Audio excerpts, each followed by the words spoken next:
बिस्मिल्लाहिर्रहमानिर्रहीम। अस्सलामु अलैकुम। आज हम सिस्टमेटिक्स का लेक्चर नंबर 4 स्टार्ट करेंगे और हमारा जो टॉपिक है वो है टेक्सोनोमिक कैरेक्टर। टेक्सोनोमिक कैरेक्टर तो लास्ट टाइम हम पढ़ रहे थे सब स्पीशीज़ का कॉन्सेप्ट, और उससे पहले हमने डिस्कस किया था कि taxonomy basically is the science of classification, and this classification occur at two levels: macro taxonomy at a higher taxon level and micro taxonomy at a species or the subspecies level. तो basically जो हमारी ये discussion होगी वो होगी at a lower level, at a species level, at a micro taxonomically level. तो taxonomic character से हमें क्या पता चल रहा है? ऐसा कैरेक्टर जो क्लासिफिकेशन के लिए इस्तेमाल हो। Taxonomy you know is the science of classification. It is the science of classification, taxonomy, and character it is the material which is used in case of classification, which is used to identify organisms, which is used to make the difference between the organisms, between the species. So taxonomic character basically it is any attribute that makes a organism is different from the other organisms. Taxonomic character any attribute that makes a member of taxon different from the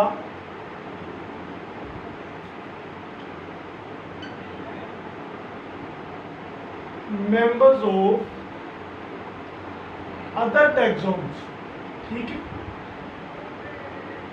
ये simple definition है कि कोई भी ऐसी खसूसियत जो एक organism को दूसरे ऑर्गेनिज्म से मुख्तलिफ करती है, दूसरे ग्रुप के ऑर्गेनिज्म से मुख्तलिफ करती है, तो वो कैरेक्टर होता है। That will be the taxonomic character. तो taxonomic character basically it is the raw material of the classification. Taxonomic character it is a raw material of classification. It is the raw material of classification. Scientist को classification के लिए characters की ज़रूरत होती है। तो ये characters a number of varieties पाए जाते हैं स्पीशीज में, ऑर्गेनिजम्स में, इंडिविजुअल्स में। तो ये नंबर ऑफ कैरेक्टरिस्टिक्स कौन कौन से हैं जान लेते हैं। There will be a number of characteristics.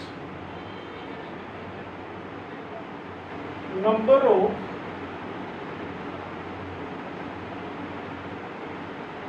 Characteristics. तो नंबर ऑफ कैरेक्टरिस्टिक्स कौन कौन से हैं? There will be a morphological characteristics, morphological characteristics. ठीक है। Number 2 behavioural characteristics, behavioural characteristics. Number 3 molecular characteristics, molecular characteristics. Number 4 there will be a physiological characteristics, there will be a physiological characteristics, and number 5 there will be a ecological characteristics, and these characters basically are further having different characters in its morphological character है। Morphological character की आगे बहुत सारी क्या है detail है। कैसे? अब मॉर्फोलॉजिकल मॉर्फोलॉजिकल मीन्स, मॉर्फोलॉजिकल एक एक करेक्टर को डिस्कस करते हैं। Morphological character it means it related to morph, it related to morph. Morph किसको बोलते हैं? फॉर्म को, ठीक है। और फिर इसके जो स्ट्रक्चर्स है, और फॉर्म जो है किसी भी ऑर्गेनिज्म की वो क्या है, उसकी स्ट्रक्चर की बेस होती है, ठीक है, कि किस तरह का स्ट्रक्चर होगा, किस तरह का स्केलेटन होगा, उसी तरह की मॉर्फ होगी, उसी तरह की शेप होगी, उसी तरह की उसकी अपीयरेंस होगी। तो मॉर्फोलॉजिकल कैरेक्टर जो कि हम डिस्कस कर रहे हैं, सबसे पहले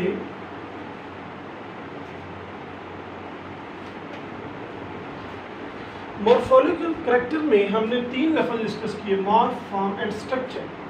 तो मॉर्फ, ठीक है, हम देख लेते हैं सबसे पहले मॉर्फ। मॉर्फ में मुख्तलिफ तरह के ऑर्गेनिजम्स की मुख्तलिफ तरह की फिनोटाइप्स होती हैं, ठीक है। मॉर्फ में हम डिस्कस करते हैं फिनोटाइप को। तो phenotype basically you know that is the physical appearance of the organism related to their coloration। तो जो कलर जिस तरह का है, जिस तरह की फिनोटाइप है, कद लंबा है, छोटा है, that is related to the morph and organism in the very earlier times, you know, scientists in the very earlier times distinguished the organism on the basis of the phenotype, as we discussed in the previous lectures, as in the typological species concept lecture। तो सबसे पहले जो morph है, phenotype के लिहाज से जो characters होते हैं, that will be the of taxonomic importance, that will be interested characters in case of the classification, morphological character. तो उसके अलावा इंसेक्ट्स में हम देखते हैं अब स्ट्रक्चर। स्ट्रक्चर में इंसेक्ट्स में होती हैं जेनिटेलिया। इंसेक्ट्स में genitalia, genitalia basically it is the copulatory organ, copulatory organ in case of the insects. और ये जेनिटेलिया वेरीज करती है among insects, even in closely related insects. तो ये basically genitalia is a lock and key. जिस तरह lock and key copulatory organ, lock and key modern नहीं होता, इसी तरह जेनिटेलिया जो है इंसेक्ट्स में act as a lock and की of copulatory organ. It act as lock and key copulatory organ. तो ये lock and key copulatory organ होता है बेसिकली इंसेक्ट्स में। तो ये क्या है? It is a morphological feature. इसको मॉर्फोलॉजी में कंसिडर किया जाता है that it will be appear in different insects at different degree. तो ये बेसिकली कैरेक्टर्स हैं मॉर्फोलॉजी की बुनियाद, ठीक है। Next we discuss to the physiological character. Physiological character हम डिस्कस करेंगे।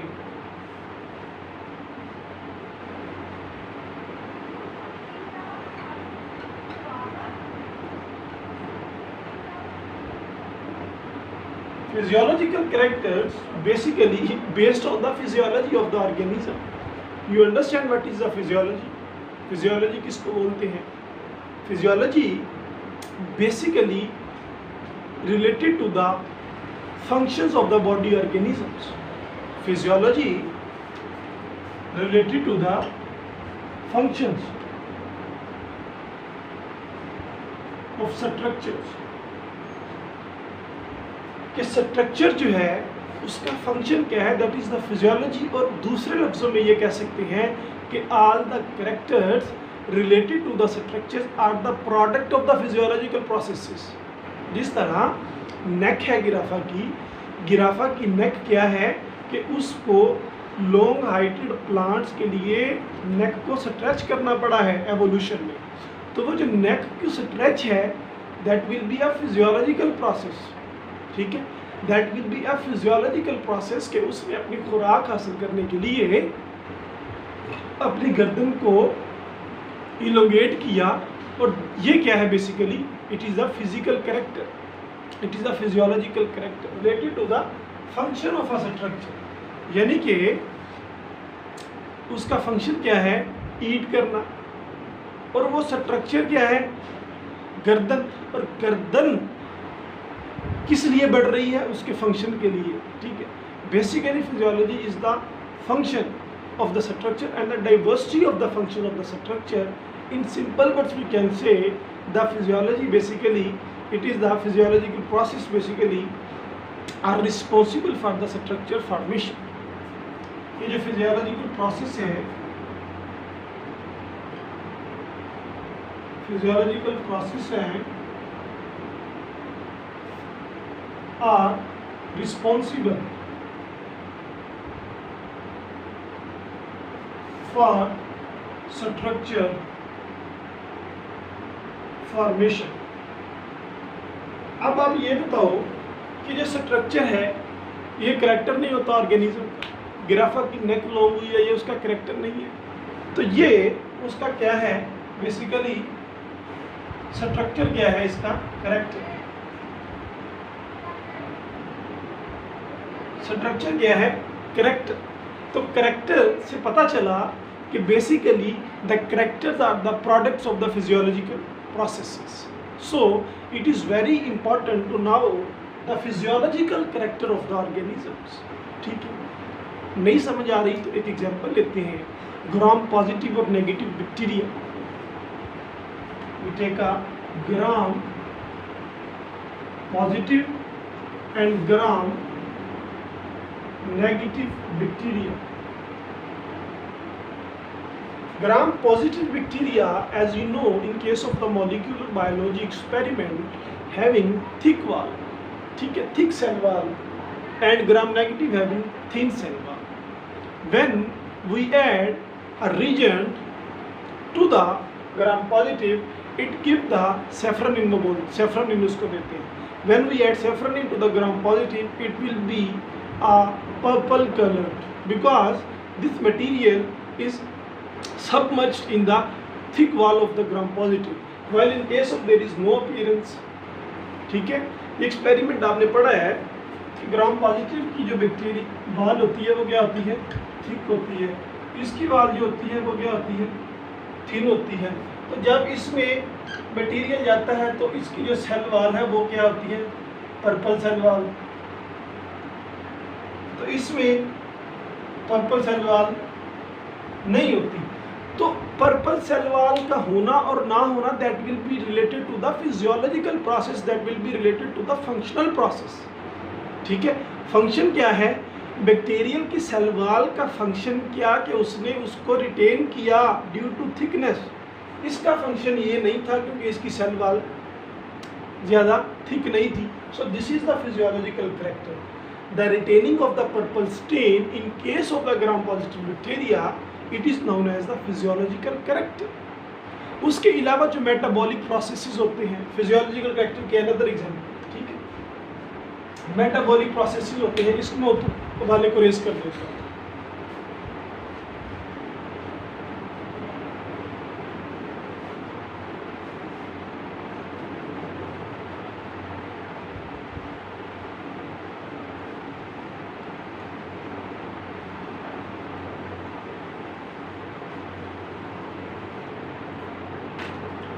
जैसे मेटाबॉलिक प्रोसेसेस हैं,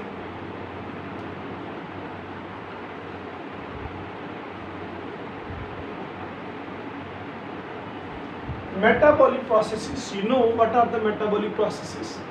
All the chemical reactions which are taking place in the organisms are collectively called the metabolism, and this process is known as the metabolic processes.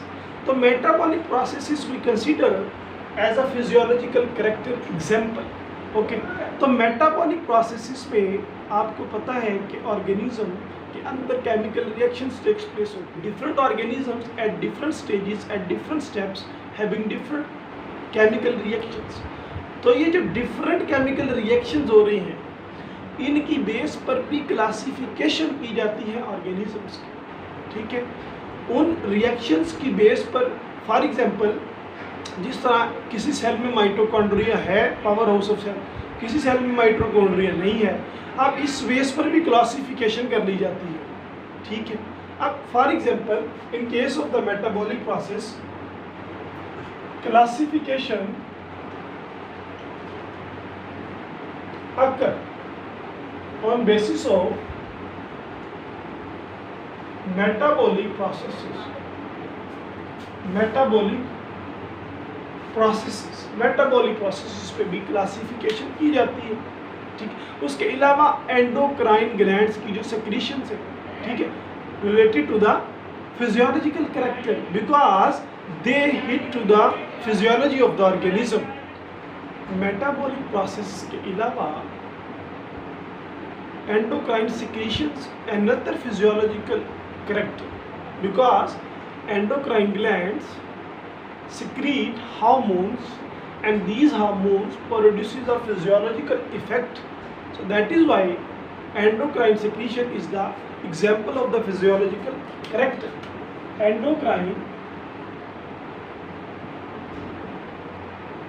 secretions, endocrine secretion is the product of basically endocrine glands, and endocrine glands secrete hormones and these hormones having the physiological effect, and this effect is physiological, so that is why there will be a physiological character.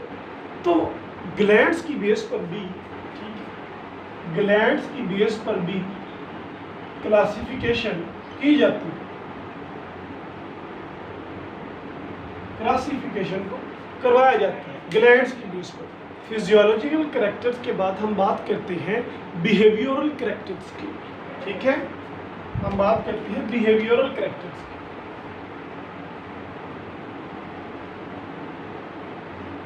Behavioural characters, basically behavioral characters are also of scientific importance for the classification. These are another set for the classification which are used by the taxonomist. तो behavioral character देखकर आपके ज़हन में कौन सी चीज़ आती है? Behavioral character की जो example है that will be the mating behavior, ठीक है, mating is a behavior of organism. Different organisms having different mating behavior, having different copulatory organs, having different breeding seasons, ठीक, that will be the behavioral character. इसके अलावा बहुत simple सी बात है, behavioral के बाद जो nesting है different organisms की, कुछ nesting करते हैं और कुछ nesting नहीं करते, ठीक है, so it is the behavioral example. उसके बाद बिल्कुल ये नेस्टिंग को हमने डिफाइन किया शेल्टर के तौर पर, ठीक है, और आगे फूड है, ड्रिंकिंग ऑफ वाटर है,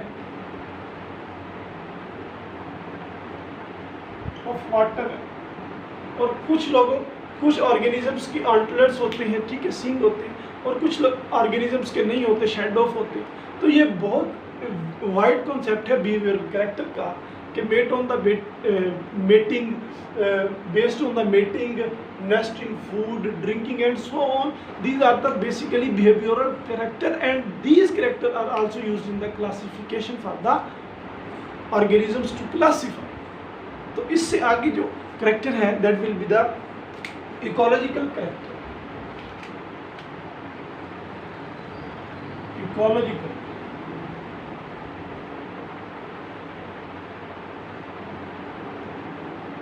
Ecological character, basically it is related to the, it is based on the ecology of organism.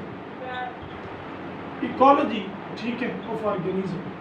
तो आप बताओ क्या हर एक ऑर्गेनिज्म एक ही तरह की इकोलॉजी में रहता है, एक ही तरह की इन्वायरमेंट में रहता है, एक ही प्लेस में रहता है? नहीं, the different organisms lived in the different ecologies, different niches, ठीक है। निच आपको पता है ना कि निच हर ऑर्गेनिजम्स की क्या होती है, डिफरेंट होती है। तो ये ऑर्गेनिजम्स जो इकोलॉजिकल डिफरेंसेस रखते हैं, that will be also helpful in the taxonomy, that will be also help in the classification of organism. So the ecological character are those which are based on the ecology of the organism. It is known as the ecological character, and this character is also useful material in the classification. तो दो organisms for example उनकी एक ecology same है, different species है लेकिन उनकी ecology same है। अब वो सेम इकोलॉजी के दो डिफरेंट स्पीशीज वाले ऑर्गेनिजम्स, उनको क्लासीफाई करना क्या होगा, मुश्किल होगा। तो उनके लिए जो सेम लाइन में रहते हैं, सेम रेंज में रहते हैं, उनके लिए साइंटिस्ट जो है वो डिफरेंट तरह से उनको ट्रीट करते हैं। ठीक है, तो ये ecological character basically based on the ecology of the organism. इसके बाद हमने बात की जियोग्राफिक कैरेक्टर, एक रह गया था हमारा। Geographic character is also important character in case of the taxonomy. Geographic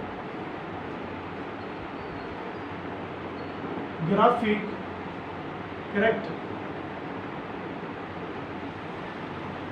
geographic character basically जो भी आपको हर लेक्चर में नहीं लेकिन आपको 12 मतलब ये बताया है कि जो बायोलॉजी है बेसिकली बायोलॉजी अपने क्वेश्चन के अंदर ही छुपी होती है।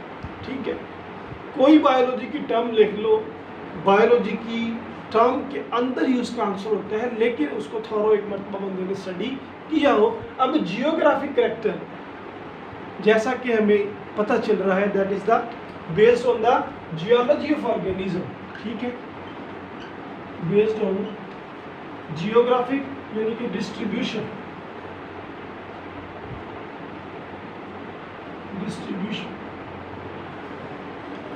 of organism on different ranges.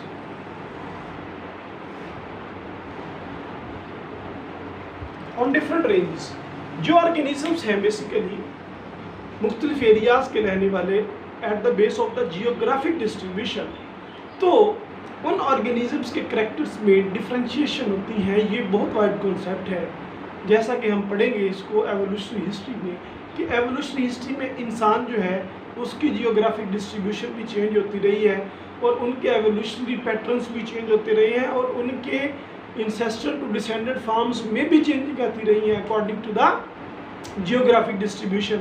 और इसी तरह एलिफेंट है, कैमल है, तो जियोग्राफी के लिहाज से ऑर्गेनिजम्स के कैरेक्टर में डिफरेंस आना, that is the geographic character, and this character is also helpful material in case of the classification. तो ये थे हमारे बेसिकली क्या, टैक्सोनॉमिक कैरेक्टर। टैक्सोनॉमिक कैरेक्टर की समरी में कर देता हूँ आपको 2 मिनट में, कि taxonomic character is a character which is used to distinguish the organism of a one taxon from all other taxon. एक कैरेक्टर एक मेंबर को सेपरेट करता है बाकी तमाम ऑर्गेनिजम्स के ग्रुप से, that is the taxonomic character. Character खसूसियत टैक्सोनॉमिक मीन वो जो टैक्सोनॉमिस्ट यूज करते हैं for the classification, and these taxonomic characters are of 6 types. The number 1 morphological character, ठीक है। Number 2 it is the physiological character. Number 3 it is the molecular character. Number 4 it is the behavioral character. Number 5 it is the ecological character, and number 6 it is the geographic character. और ये सारे character क्या हैं, act as a helpful material for the taxonomists. तो हमने discuss किया पहले कि what are the taxonomic character. अब हम देखेंगे what is the meaning of the weightage to the taxonomic character. Weightage to the taxonomic character का मतलब ये कि वो जो सारे कैरेक्टर हमने पढ़े उनमें से कौन कौन से कैरेक्टर्स टैक्सोनॉमिस्ट बहुत ज़्यादा इस्तेमाल करते हैं, that will be the higher weight, और वो कौन से कैरेक्टर हैं जिनको टैक्सोनॉमिस्ट इस्तेमाल नहीं करते या कम करते हैं, that will be of lower weight. तो ये कॉन्सेप्ट है basically weightage to the taxonomic character का। तो टैक्सोनॉमिक कैरेक्टर का आपको पता। अब वेटेज क्या होता है, what is the meaning of the weightage here. Weightage हम किसको बोलते हैं, वेटेज का मतलब ये, the term weightage refers to the amount of phyletic information in a given character, कि जो एक कैरेक्टर है उसमें जो क्लासिफिकेशन के लिए हमें इंफॉर्मेशन चाहिए वो कितनी है, उसमें फाइलेटिक इंफॉर्मेशन कितनी है, उसमें फाइलेटिक इंफॉर्मेशन ज़्यादा है तो वो हायर वेट का है, उसमें कम है तो वो लोअर वेट का है। ठीक है, वेटेज क्या बताया आपको? Weightage basically it is the amount of phyletic information in a character, कि जो एक कैरेक्टर है उसमें फाइलेटिक इंफॉर्मेशन का मतलब क्या, उसमें क्लासिफिकेशन करने के लिए इंफॉर्मेशन कितनी मौजूद है। ठीक है, फाइलेटिक, इधर हम फाइलेटिक से मतलब क्या लेंगे कि there will be a classification importance.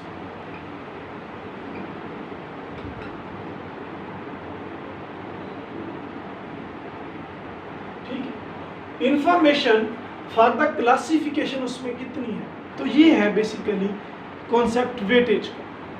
तो कैरेक्टर्स बेसिकली वाइड रेंज के हैं, हायर वेट के भी हैं जो टैक्सोनोमिस्ट के लिए मोस्ट इम्पॉर्टेंट है, लोअर वेट के भी हैं जो टैक्सोनोमिस्ट कभी कभी यूज़ करते हैं बल्कि ऑफ रेयर इम्पॉर्टेंस, और इनके दरमियान में भी रेंजेस आती हैं लोअर और हायर के। लेकिन for easy understand we only discuss the two type of the character.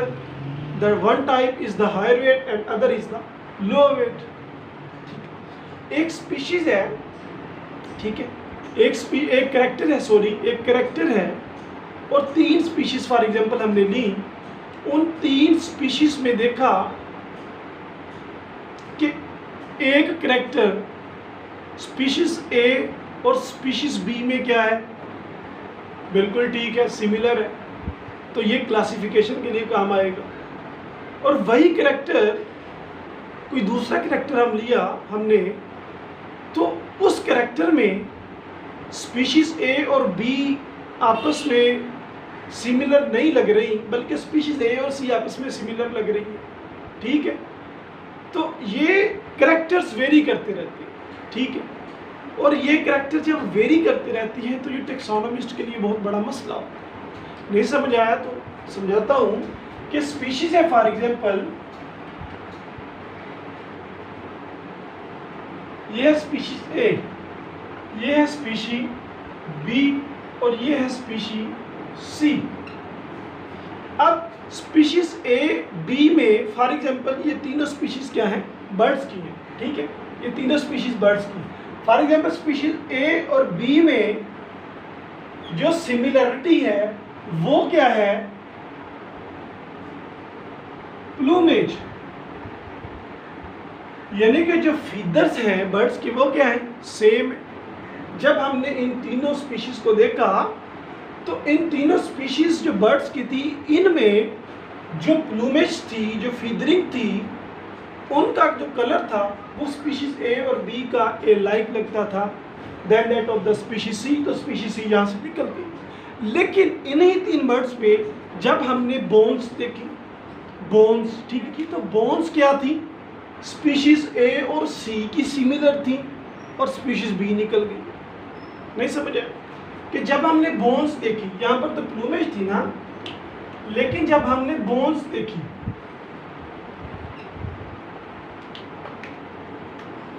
Bones, तो स्पीशीज ए और सी क्या थी, सिमिलर, और बी निकल गई। तो इस तरह से क्लासिफिकेशन करते हुए बहुत ज़्यादा परेशानी आती है, क्या बहुत ज़्यादा डिफिकल्टीज आती हैं। तो ऐसे कैरेक्टर्स जो वेरीफाइड ना हो, जिनके लिए एग्रीमेंट करना मुश्किल हो, उन कैरेक्टर्स को बोलते हैं डिस्कॉर्डेंट कैरेक्टर्स। क्या बोलते हैं, डिस्कॉर्डेंट कैरेक्टर। डिस्कॉर्डेंट कैरेक्टर इसका मतलब क्या, it is difficult to agree, difficult to verify, ये बहुत मुश्किल से वेरीफाई होते हैं तो ये डिस्कॉर्डेंट कैरेक्टर, जैसे कि इस स्पीशीज में हमने देखा कि पहले लगा कि स्पीशीज ए और सी सिमिलर है, फिर ए और बी, लेकिन टैक्सोनॉमिस्ट क्या हो गए, परेशान हो गए। और इस परेशानी को ख़त्म करने के लिए जो मेथड डेवलप हुआ है, that will be the weightage to the taxonomic characters. अब हम डिस्कस करेंगे what are the types of the taxonomic weightage of the taxonomic characters. तो कैरेक्टर्स जैसा कि आपको बताया दो तरह के हैं, एक ऑफ हायर वेट, एक है लोअर वेट। पहले हम डिस्कस करेंगे हायर वेट। हायर वेट के जो कैरेक्टर है, higher weight characters basically are the character which having higher amount of information, higher amount of phyletic information are known as the higher weight taxonomic characters. क्या कहा? Having higher amount of phyletic information, ये होते हैं higher weight taxonomic character. तो high information से यहाँ पर क्या मुराद है, हम इससे क्या मौखज़ कर सकते हैं कि what is the meaning of the higher wait.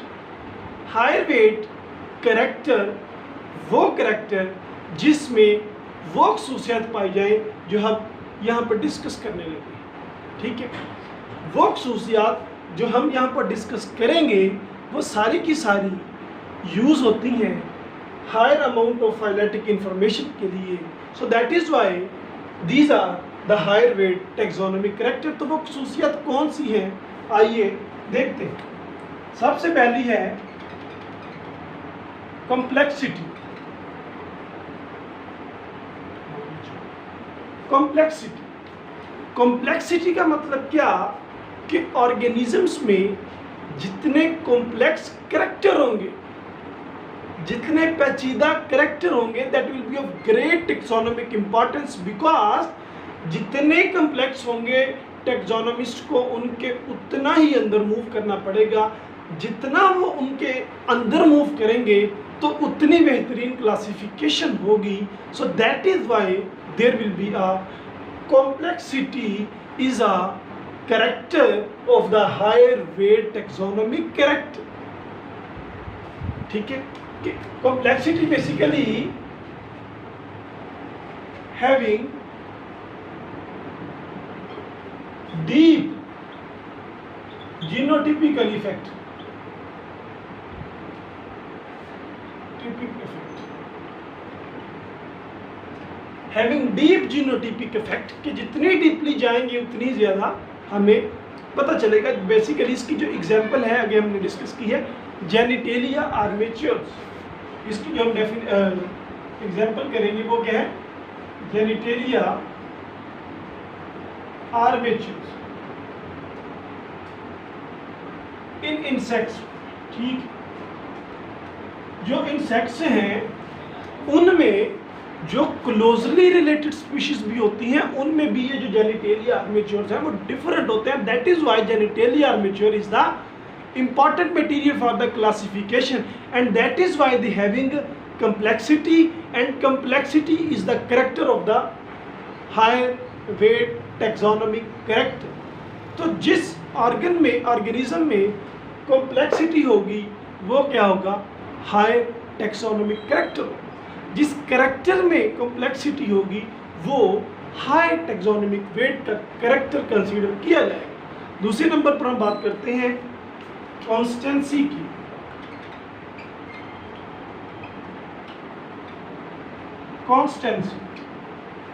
Constancy means there will be a constant character throughout a generation.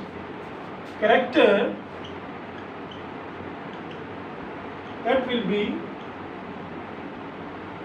constant. ठीक है, constant in population throughout generation। वो कैरेक्टर जो पॉपुलेशन में चेंज नहीं होता, चेंज नहीं होगा, कांस्टेंट रहेगा, that will be the high wait taxonomy character. ठीक है जी। तो इससे आगे है कंसिस्टेंसी।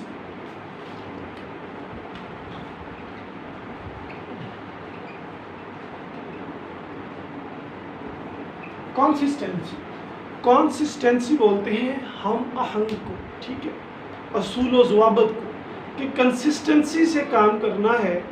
एक काम के अगर पीछे लग गए हैं तो उसको मुकम्मल करना है, एक असूल के तहत करना है। कंसिस्टेंसी सिस्टमेटिक्स में यहाँ इससे ये मुराद है कि एक ऑर्गेनिज्म में करैक्टर अगर प्रेजेंट है तो वो कंसिस्टेंटली प्रेजेंट है, यानी कि एक पॉपुलेशन में अगर कोई करैक्टर वाजे है तो वो सारी पॉपुलेशन में वाजे है, और अगर दूसरी पॉपुलेशन में कोई करैक्टर एब्सेंट है तो वो सारे मेंबर में एब्सेंट है। That is of taxonomic importance, so that is the high wait, ठीक, टैक्सोनॉमिक करैक्टर। सामने क्या पढ़ा कि कंसिस्टेंसी का मतलब क्या, अ करैक्टर में consistently present in a population या फिर consistently absent, ठीक है, absent in the population। तो ये है बेसिकली consistency। तो दूसरे नंबर पर फोर्थ नंबर पर है इकोलॉजिकल डिफरेंसेस, ठीक है, no ecological difference.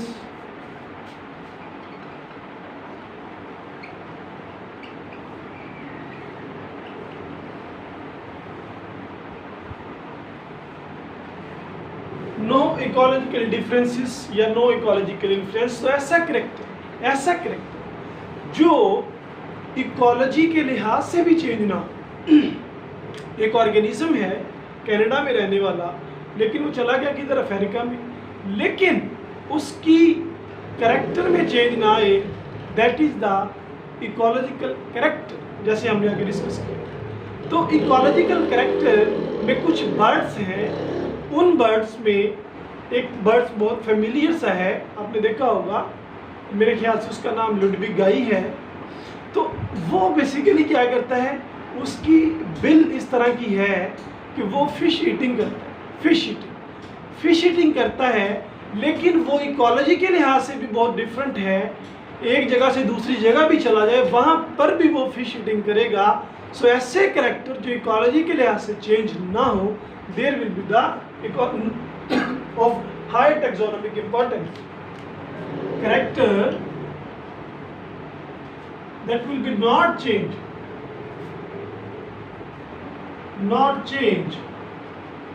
due to ecology. It is known as the ecological character, and this ecological character having higher weightage in case of the taxonomic character। ठीक है, तो ये basically characters थे higher molecular wait के। तो lower molecular wait में हम चलते हैं। लोअर मॉलिक्यूलर वेट या लोअर वेट कैरेक्टर्स जो हैं वो बिल्कुल इनके ऑपोजिट होंगे। ऐसे कैरेक्टर जो कॉम्प्लेक्स नहीं होंगे, सिंपल होंगे, वो क्या होंगे जी, lower molecular weight, taxonomic characters of lower importance. सही है। और ऐसे जितने भी इसके ऑपोजिट चलते जाएंगे वो सारे के सारे क्या होंगे, खुसूसियात होंगी लोअर मॉलिक्यूलर वेट कैरेक्टर्स की। जिस तरह ऐसे कैरेक्टर जो कांस्टेंट नहीं है पॉपुलेशन में, बल्कि क्या है, वेरी करते हैं, हाई वेरिएबल है। ठीक है, हाई वेरिएबल है, वो क्या है, basically of lower molecular wait. जिस तरह हाई वेरिएबिलिटी, फॉर एग्जांपल अगर मैं आपको बताऊं हेयर्स, ठीक है, हेयर्स हमारे कोई गिन सकता है, अगर गिने भी साल लगा के गिन सकता है तो फिर भी एग्जैक्ट अमाउंट आएगी। दूसरे बंदे की जो हेयर गिनेगा वो इंतहाई वेरिएबल कैरेक्टर बेसिकली ये जो है these are of least taxonomic importance.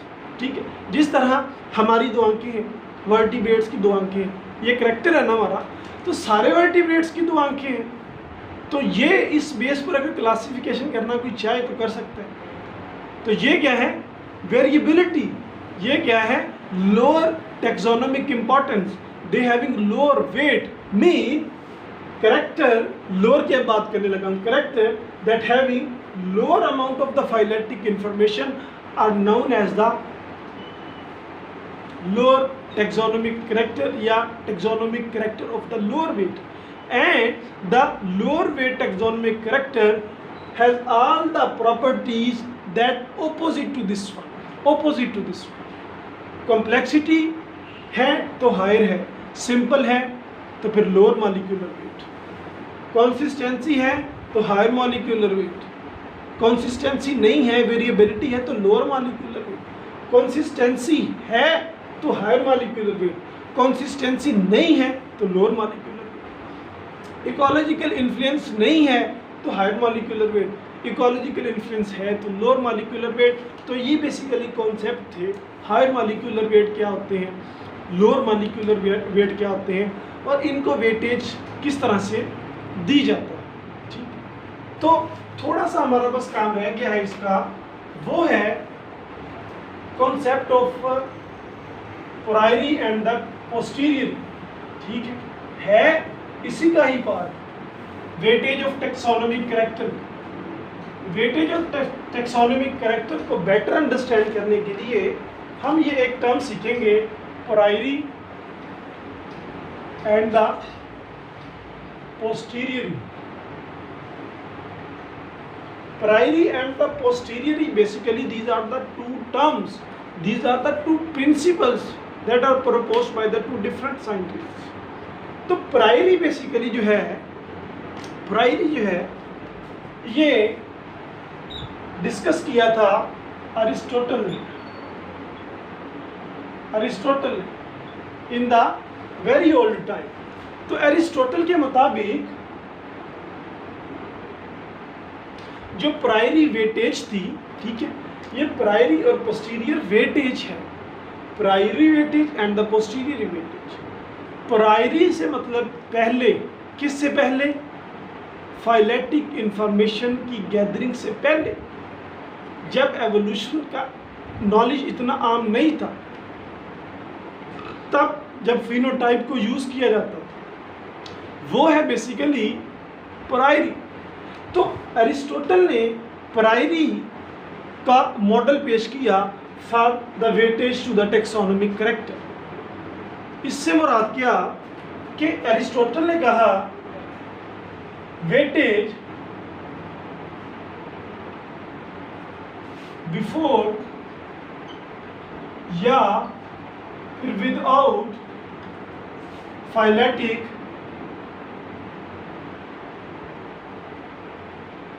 Information, phyletic information कि वेटेज दे टेक्सोनोमिक कैरेक्टर को विदाउट फाइलेटिक इंफॉर्मेशन। और आपने सारा डिस्कस कर लिया, सारा सुन लिया, अब आप ये बताओ कि किसी कैरेक्टर की अगर फाइलेटिक इंफॉर्मेशन मौजूद ना हो तो क्या हम उसको वेटेज दे सकते हैं? नहीं दे सकते ना। तो that is why the Aristotle idea will be rejected and this rejection is done by the Adanson. ये जो एडेंसन है इसने रिजेक्ट किया वेटेज, प्रायरी वेटेज को, और इसने कॉन्सेप्ट दिया पोस्टीरियरी वेटेज का। इसने कॉन्सेप्ट क्या दिया? पोस्टीरियरी वेटेज का।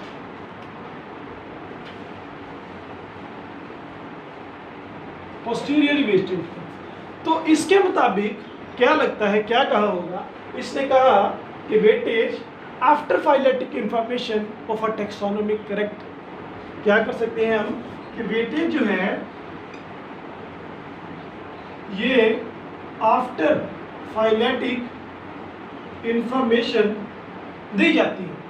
तो इसमें से इस आइडिया को जो है वो एक्सेप्ट किया गया, और जितनी क्लासिफिकेशन हुई है, ये जो सेंचुरी गुजर गई है 1859 डार्विन की थ्योरी से बाद तक, जितनी जो क्लासिफिकेशन हुई है वो एडेंसन के पॉइंट ऑफ व्यू से, वो पोस्टीरियर वेटेज के पॉइंट ऑफ व्यू से हुई। तो ये था बेसिकली हमारा weightage to the taxonomy correct. तो उम्मीद है आपको समझ आ गई होगी। मिलते हैं फिर इंशाअल्लाह अगली वीडियो में। अल्लाह हाफिज़।